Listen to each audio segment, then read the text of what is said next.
Hi, Soil 153. We're going to do hand ribboning of soil texture, and this is going to be for the Havelock soil location. So just the whole procedure is one that the resident students do and learn how to do, the hand ribboning texture by feel. If you watch the K-State video, you'll know the procedure. And so the soils here in the classroom have been laid out and they're air dried. This is the topsoil from the Havelock location. It's mapped as a Crete soil. And we're going to be following this procedure. So this is on page 4 of your course notes for topic 2.1, soil texture. So get a copy of this in front of you and we'll follow this and see what we come up with. The soils that we have here in the lab have been collected and laid out, and so it's nice to use fresh soil if you have it, but if they're dry, then you have to crush them in some manner, break them up, and they should be, of course, less than 2 millimeter particle size. So I have a number 10 sieve, and I'm going to just sieve enough soil to do the procedure. Sieving that up. Fresh soil is preferable. This will work fine though. So here's the soil, sieved to less than 2 millimeters. This is common for all soil analysis.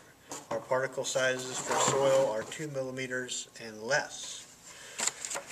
So what we do to hand ribbon, we're going to work up a handful of soil. I usually get a full handful,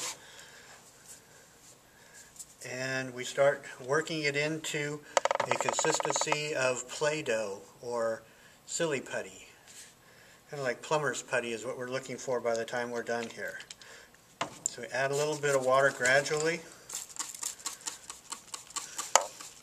and this does take a little bit of time for the soil to wet up.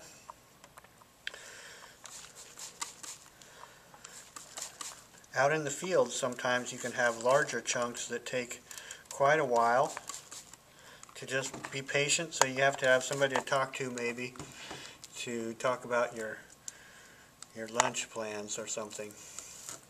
And if it's too wet, you can add a little bit more soil, and you're going for a consistency of plumber's putty, Play-Doh, silly putty, anything you're familiar with, that's what we're looking for. Get a little more earth here. Okay. Now right now we can see the soil is quite sticky, and on this flow chart, the first thing after we wet the soil up is, does the soil remain in a ball when squeezed? So our answer to that is yes. So we'll continue with working the soil up into the putty. Looks like it's got that consistency already. After the first one, does it remain in a ball? It asks us, does the soil form a ribbon? To form the ribbon, you just flatten the soil into a continuous ribbon, and you don't squeeze it out, but you just flatten it out. And our ribbon here, if you can see that, several inches long. So it does form a ribbon. And does the soil make a ribbon 1 inch long before breaking?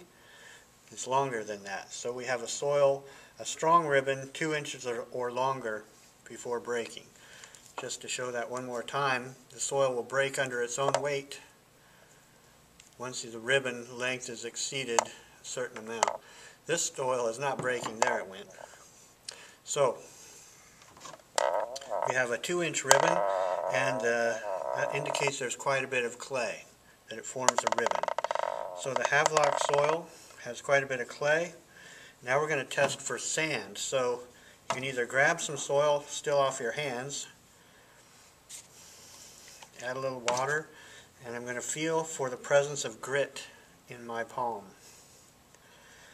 And I'm not finding much. This is very slippery. So it's very smooth and very slippery. You can see that on my palm.